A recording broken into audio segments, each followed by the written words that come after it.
Asia cup ಟೂರ್ನಿಯಲ್ಲಿ ಈಗಾಗಲೇ 2 ಪಂದ್ಯಗಳನ್ನು ಆಡಿರುವಂತಹ ಟೀಮ್ ಇಂಡಿಯಾ ಎರಡರಲ್ಲೂ ಕೂಡ ಒನ್ ಸೈಡೆಡ್ ಆಗಿ ಗೆದ್ದಿದೆ. ಸೆಪ್ಟೆಂಬರ್ 19ಕ್ಕೆ ಒಮನ್ ವಿರುದ್ಧ ಲೀಗ್ ಹಂತದ ಕೊನೆ ಪಂದ್ಯವನ್ನು ಆಡುತ್ತೆ. ಸೊ ಇಲ್ಲೂ ಕೂಡ ಗೆದ್ದೇ ಗೆಲ್ತಾರೆ, ಡೌಟೇ ಇಲ್ಲ. ಆದರೆ ಕಳೆದ 2 ಪಂದ್ಯಗಳ ಪ್ಲೇಯಿಂಗ್ 11 ಬಗ್ಗೆ ಕೆಲ ಮಾಜಿ ಆಟಗಾರರಿಗೆ ಅಸಮಾಧಾನ ಇದೆ. ಇದಕ್ಕೆ ಕಾರಣ ಹರ್ಷದೀಪ್ ಸಿಂಗ್ಗೆ ಚಾನ್ಸ್ ನೀಡದೇ ಇರೋದು. T20ಐನಲ್ಲಿ ಹೈಯೆಸ್ಟ್ ವಿಕೆಟ್ ಟೇಕರ್ ಆಗಿರುವಂತ ಹರ್ಷದೀಪ್ರನ್ನ ಯಾಕೆ ಸೈಡ್ ಲೈನ್ ಮಾಡ್ತಿದ್ದೀರಿ ಅಂತ ಪ್ರಶ್ನೆ ಮಾಡ್ತಿದ್ದಾರೆ. ಅಷ್ಟಕ್ಕೂ ಹರ್ಷದೀಪ್ಗೆ ಯಾಕೆ ಅವಕಾಶ ಸಿಗ್ತಿಲ್ಲ? ಟೀಮ್ಗೆ ಸೆಲೆಕ್ಟ್ ಮಾಡಿ ಬೆಂಚ್ ಕಾಯಿಸ್ತಾ ಇರೋದು ಯಾಕೆ? 2026ರ T20 ವಿಶ್ವಕಪ್ ಟಾರ್ಗೆಟ್ ಅನ್ನೇ ಮರೆತರ ಅಥವಾ ಇನ್ಯಾರಿಗೋ ಚಾನ್ಸ್ ಕೊಡಬೇಕು ಅನ್ನೋ ಕಾರಣಕ್ಕೆ ಗಂಭೀರ್ ಬೇಕಂತಲೇ ಸೈಡ್ ಲೈನ್ ಮಾಡ್ತಿದ್ದಾರಾ? ಈ ಬಗೆಗಿನ ಇನ್ಸೈಡ್ ಡೀಟೇಲ್ಸ್ ಅನ್ನ ಕೊಡ್ತೇನೆ. ನಾನು ಶಾಂತ. ನೀವು ಸುದ್ದಿಯಾನದ ಸಬ್ಸ್ಕ್ರೈಬರ್ ಆಗೋದಿಕ್ಕೆ ಮರಿಬೇಡಿ. ಏಷ್ಯಾ ಕಪ್ ಟೂರ್ನಿಯಲ್ಲಿ ಚಾಂಪಿಯನ್ ಪಟ್ಟಕ್ಕೆ ಇರುವಂತಹ ರೇಸ್ನಲ್ಲಿ ಫೇವರೆಟ್ ಟೀಮ್ ಅಂದ್ರೆ ಅದು ಭಾರತನೇ. ಆನ್ ಫೀಲ್ಡ್ ನಲ್ಲೂ ಕೂಡ ಕಂಪ್ಲೀಟ್ ಆಗಿ ಡಾಮಿನೇಟ್ ಮಾಡಿಕೊಂಡೇ ಸೂಪರ್ 4ಗೆ ಕಾಲಿಟ್ಟಿದ್ದಾರೆ. ಸದ್ಯ ICC T20 ಹಾಲಿ ಚಾಂಪಿಯನ್ಸ್, ಜಗತ್ತಿನ number 1 T20 team, best batting and bowling lineup. So at a time 4 ಟೀಮ್ಗಳನ್ನ ಫಾರ್ಮ್ ಮಾಡಬೇಕು ಅಂದ್ರೂ ಕೂಡ ಆನ್ ದಿ ಸ್ಪಾಟ್ ನಲ್ಲೇ ಫೈನಲ್ ಮಾಡುವಷ್ಟು ಆಪ್ಷನ್ಸ್ ಇದೆ. ಯಾಕಂದ್ರೆ ಭಾರತದಲ್ಲಿ ಆ ಮಟ್ಟಿಗಿನ ಕ್ವಾಲಿಟಿ ಪ್ಲೇಯರ್ಸ್ ಇದ್ದಾರೆ. ಆದರೆ ಆಪ್ಷನ್ಸ್ ಜಾಸ್ತಿ ಇರೋದ್ರಿಂದಲೋ ಏನೋ ಕೆಲ ಪ್ರತಿಭಾವಂತ ಆಟಗಾರರು ಕೂಡ ಚಾನ್ಸ್ಗಳನ್ನ ಮಿಸ್ ಮಾಡ್ಕೊಳ್ತಿದ್ದಾರೆ. ಇದರಲ್ಲಿ ಹರ್ಷದೀಪ್ ಸಿಂಗ್ ಕೂಡ ಒಬ್ರು. ಆಟಕ್ಕುಂಟು ಲೆಕ್ಕಕ್ಕಿಲ್ಲ ಎನ್ನುವಂತಾಗಿದ್ದಾರೆ. ಏಷ್ಯಾ ಕಪ್ ಟೂರ್ನಿಯಲ್ಲಿ ಹರ್ಷದೀಪ್ಗೆ ಯಾಕಿಲ್ಲ ಚಾನ್ಸ್? 17ನೇ ಆವೃತ್ತಿಯ ಏಷ್ಯಾ ಕಪ್ ಟೂರ್ನಿಯನ್ನು ಆಡ್ತಾ ಇರುವಂತಹ ಭಾರತ ತಂಡ 15 ಆಟಗಾರರನ್ನ ಟೂರ್ನಿಗೆ ಸೆಲೆಕ್ಟ್ ಮಾಡಿತ್ತು. ಈ ಪೈಕಿ 4ವರಿಗೆ ಬೆಂಚ್ ಕಾಯಿಸಿ ಉಳಿದ 11 ಆಟಗಾರರನ್ನ ಅಖಾಡಕ್ಕಿಳಿಸಿತ್ತು. ಕಳೆದ 2 ಪಂದ್ಯಗಳಿಗೂ ಕೂಡ ಯಾವುದೇ ಬದಲಾವಣೆಯನ್ನ ಮಾಡಿರಲಿಲ್ಲ. ಆದರೆ ಭಾರತದ ಪರ ಹರ್ಷದೀಪ್ ಸಿಂಗ್ರನ್ನ ಆಡಿಸಬೇಕಿತ್ತು ಅನ್ನೋದು ಕೆಲವರ ವಾದ. ಯಾಕಂದ್ರೆ ಕಳೆದ ಕೆಲ ವರ್ಷಗಳಿಂದ ಹರ್ಷದೀಪ್ ಸಿಂಗ್ ಭಾರತ T20 ತಂಡದ ಪ್ರಮುಖ ಅಸ್ತ್ರವಾಗಿದ್ದಾರೆ. ಹಾಗೆ ಅದೇ ಫಾರ್ಮೆಟ್ ನಲ್ಲಿ ಹೈಯೆಸ್ಟ್ ವಿಕೆಟ್ ಟೇಕರ್ ಆಗಿದ್ದಾರೆ. ಇದುವರೆಗೆ ಭಾರತದ ಪರ 63 T20 ಪಂದ್ಯಗಳನ್ನು ಆಡಿರುವಂತ ಹರ್ಷದೀಪ್ ಸಿಂಗ್ 99 ವಿಕೆಟ್ಗಳನ್ನ ಬೇಟೆಯಾಡಿದ್ದಾರೆ. ಇನ್ನೊಂದು ವಿಕೆಟ್ ತಗೊಂಡ್ರು ಕೂಡ 100 ವಿಕೆಟ್ಗಳ ಸಾಧನೆ ಮಾಡ್ತಾರೆ. ಏಷ್ಯಾ ಕಪ್ನಲ್ಲಿ ಇತಿಹಾಸವನ್ನ ಸೃಷ್ಟಿಸುವಂತ ಅವಕಾಶ ಇದೆ. ಆದರೆ UAE ವಿರುದ್ಧದ ಪಂದ್ಯ ಹಾಗೆ ಪಾಕಿಸ್ತಾನದ ವಿರುದ್ಧದ ಪಂದ್ಯದಲ್ಲೂ ಕೂಡ ಪ್ಲೇಯಿಂಗ್ 11 ನಲ್ಲಿ ಅವರಿಗೆ ಆಡೋಕೆ ಅವಕಾಶವನ್ನ ಕೊಟ್ಟಿಲ್ಲ. ಈ ಬಗ್ಗೆ ಮಾಜಿ ಕ್ರಿಕೆಟಿಗ ರವಿಚಂದ್ರನ್ ಅಶ್ವಿನ್ ಅಸಮಾಧಾನ ವ್ಯಕ್ತಪಡಿಸಿದ್ದಾರೆ. ದುಬೈನ ಪಿಚ್ಗಳು ಸ್ಪಿನ್ ಫ್ರೆಂಡ್ಲಿ ಆಗಿವೆ ಅಂದ ಮಾತ್ರಕ್ಕೆ ಬರೀ ಸ್ಪಿನ್ನರ್ಗಳಿಗೆ ಮಣೆ ಹಾಕಬಾರದು.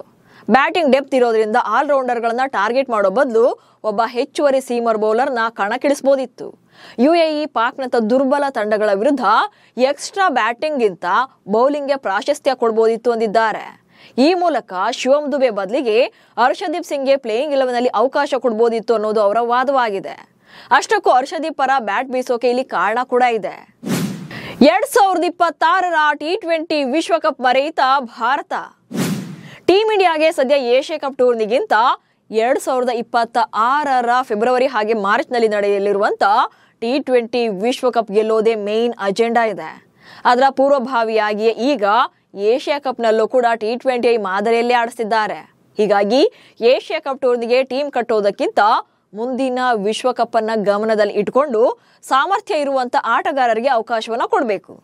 ಏಷ್ಯಾ ಕಪ್ ಮುಗಿದ ಮೇಲೆ 15 T20 ಪಂದ್ಯಗಳನ್ನು ಕೂಡ ಆಡಬೇಕಿದೆ ಭಾರತ. ಸೊ ತಂಡದಲ್ಲಿ ಹರ್ಷದೀಪ್ ಸಿಂಗ್ ಇರೋದು ತುಂಬಾನೇ ಇಂಪಾರ್ಟೆಂಟ್ ಆಗುತ್ತೆ.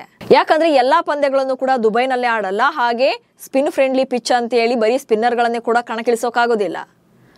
ಮೊದಲೆಲ್ಲ ರಾಹುಲ್ ದ್ರಾವಿಡ್ ಅವರು ಟೀಮ್ ಇಂಡಿಯಾ ಹೆಡ್ ಕೋಚ್ ಆಗಿದ್ದಾಗ ಹರ್ಷದೀಪ್ ಸಿಂಗ್ಗೆ ಪ್ರಾಮಿನೆನ್ಸ್ ಸಿಗ್ತಾ ಇತ್ತು. ಆದ್ರೆ ಗಂಭೀರ್ ಬಂದ ಮೇಲೆ ಸೆಲೆಕ್ಟ್ ಆದ್ರೂ ಕೂಡ ಪ್ಲೇಯಿಂಗ್ 11 ನಲ್ಲಿ ಅವರನ್ನ ಆಡಿಸ್ತಾ ಇಲ್ಲ. ಇಂಗ್ಲೆಂಡ್ ವಿರುದ್ಧದ 5 ಪಂದ್ಯಗಳ ಟೆಸ್ಟ್ ಸರಣಿಯಲ್ಲಿ ಇತ್ತೀಚೆಗೆ ಹರ್ಷದೀಪ್ ಸಿಂಗ್ ಸೆಲೆಕ್ಟ್ ಆಗಿದ್ರು ಕೂಡ 5 ಪಂದ್ಯಗಳಲ್ಲೂ ಕೂಡ ಬೆಂಚ್ ಕಾದಿದ್ದೇ ಆಗಿತ್ತು. ಈಗ ಏಷ್ಯಾ ಕಪ್ ಟೂರ್ನಿಯಲ್ಲೂ ಕೂಡ ಅದೇ ಆಗ್ತಾ ಇದೆ. ಮೊಹಮ್ಮದ್ ಶಮಿ ಜಾಗದಲ್ಲಿ ತಂಡಕ್ಕೆ ಸೇರಿರುವಂತ ಹರ್ಷದೀಪ್ ಗೇಮ್ ಟರ್ನಿಂಗ್ ಪರ್ಫಾರ್ಮೆನ್ಸ್ ಅನ್ನೇ ಕೊಡ್ತಿದ್ದಾರೆ. ಹೀಗಾಗಿ T20 ವಿಶ್ವಕಪ್ ನಲ್ಲಿ ಹರ್ಷದೀಪ್ ಇರಲೇಬೇಕು. ಬುಮ್ರಾ ಜೊತೆ ಬೌಲಿಂಗ್ ಶಕ್ತಿ ಆಗಿರಬೇಕು. ಕಳೆದ T20 ವಿಶ್ವಕಪ್ ನಲ್ಲೂ ಕೂಡ ಹರ್ಷದೀಪ್ ಕಂಪ್ಲೀಟ್ ಆಗಿ ಬೆಸ್ಟ್ ಪರ್ಫಾರ್ಮೆನ್ಸ್ ಅನ್ನ ಕೊಟ್ಟಿದ್ರು. ಆದ್ರೆ ಈಗ ಟೆಂಪ್ರರಿ ಟೀಮ್ ಕಟ್ಟೋದ್ರಿಂದ ಮುಂದಿನ ಪಂದ್ಯಗಳಿಗೆ ಹೊಡೆತ ತಿನ್ಬೇಕಾಗುತ್ತೆ ಭಾರತ ಎನ್ನುವುದು ಮಾಜಿ ಕ್ರಿಕೆಟಿಗರ ವಾದವಾಗಿದೆ. ಒಮನ್ ವಿರುದ್ಧದ ಪಂದ್ಯದಲ್ಲಾದ್ರೂ ಅವಕಾಶ ಸಿಗುತ್ತಾ? ಏಷ್ಯಾ ಕಪ್ನ ಲೀಗ್ ಹಂತದ ಕೊನೆ ಪಂದ್ಯದಲ್ಲಿ ಭಾರತ ಒಮನ್ ತಂಡದ ವಿರುದ್ಧ ಕಣಕ್ಕಿಳಿಯಲಿದೆ. ಸೆಪ್ಟೆಂಬರ್ 19ರಂದು ಅಬುಧಾಬಿಯಲ್ಲಿ ನಡೆಯಲಿದ್ದು ವೇಗಿಗಳಿಗೆ ಈ ಪಿಚ್ ಪ್ಲಸ್ ಆಗುತ್ತೆ. ಹೀಗಾಗಿ ಹರ್ಷದೀಪ್ ಸಿಂಗ್ಗೆ ಚಾನ್ಸ್ ಸಿಗುವಂತ ಸಾಧ್ಯತೆ ಇದೆ. ಅಥವಾ ಜಸ್ಪ್ರೀತ್ ಬುಮ್ರಾ ಅವರಿಗೆ ಸೂಪರ್ 4 ಹಂತದ ಪಂದ್ಯಗಳಿಗೂ ಮುನ್ನ ವಿಶ್ರಾಂತಿಯನ್ನ ನೀಡಿದ್ರೆ ಬುಮ್ರಾ ಬದಲಿಯಾಗಿ ಹರ್ಷದೀಪ್ ಸಿಂಗ್ ಅವರನ್ನ ಕಣಕ್ಕಿಳಿಸುವಂತ ನಿರೀಕ್ಷೆ ಇದೆ. ಇಬ್ಬರ ಪರ್ಫಾರ್ಮೆನ್ಸ್ ಬಗ್ಗೆ ಹೇಳೋದಾದ್ರೆ ಇಬ್ರು ಕೂಡ ಭಾರತದ ವೇಗದ ಬೌಲರ್ಗಳಾಗಿದ್ದಾರೆ. ಬುಮ್ರಾ ವಿಶ್ವದ ಅತ್ಯುತ್ತಮ ಡೆತ್ ಓವರ್ ಸ್ಪೆಷಲಿಸ್ಟ್ಗಳಲ್ಲಿ ಒಬ್ಬರು ಅಂತ ಕರೆಸ್ಕೊಳ್ತಾರೆ. ಇನ್ನು ಹರ್ಷದೀಪ್ ಸಿಂಗ್ ವಿಶ್ವಾಸಾರ್ಹ ಬೌಲರ್ ಆಗಿದ್ದಾರೆ. ಇಲ್ಲಿ ಬುಮ್ರಾ ರನ್ ರೇಟ್ ಚೆನ್ನಾಗಿದೆ, ಅಂದ್ರೆ ಹೆಚ್ಚು ರನ್ಸ್ ಅನ್ನ ಬಿಟ್ಕೊಡೋದಿಲ್ಲ, ವಿಕೆಟ್ ತೆಗಿತಾರೆ.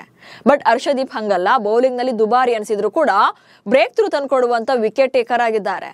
ಆದ್ರೆ ಹರ್ಷಿತ್ ರಾಣಾಗೆ ಇಲ್ಲಿ ದಾರಿ ಮಾಡಿಕೊಡೋಕೆ ಕೋಚ್ ಆಗಿರುವಂತ ಗೌತಮ್ ಗಂಭೀರ್ ಅವರು ಹರ್ಷದೀಪ್ ರನ್ನ ಸೈಡ್ ಲೈನ್ ಮಾಡಿಸ್ತಿದ್ದಾರೆ ಅನ್ನುವಂತ ವಾದ ಕೂಡ ಇದೆ. ಇದೆಲ್ಲ ಏನೇ ಇದ್ರೂ ಕೂಡ ಭಾರತ ತಂಡ ಗೆಲ್ಲೋದು ಎಷ್ಟು ಇಂಪಾರ್ಟೆಂಟೋ ಪ್ರತಿಭಾವಂತರಿಗೆ ಅವಕಾಶ ನೀಡಬೇಕು ಅನ್ನೋದು ಕೂಡ ಅಷ್ಟೇ ಮುಖ್ಯವಾಗುತ್ತೆ. ಸೊ ನಿಮ್ಮ ಪ್ರಕಾರ ಮುಂದಿನ ಪಂದ್ಯಕ್ಕೆ ಹರ್ಷದೀಪ್ಗೆ ಚಾನ್ಸ್ ಕೊಡ್ಬೇಕಾ ಅಥವಾ ಈಗಿರುವಂತ ಟೀಮ್ನೇ ಕಣಕ್ಕಿಳಿಸ್ಬೇಕಾ ಅನ್ನೋ ಬಗ್ಗೆ ಕಮೆಂಟ್ಸ್ ಮೂಲಕ ತಿಳಿಸಿ. ಹಾಗೆ ಸುದ್ದಿಯನ್ನು ಫಾಲೋ ಮಾಡಿ. ನಮಸ್ಕಾರ.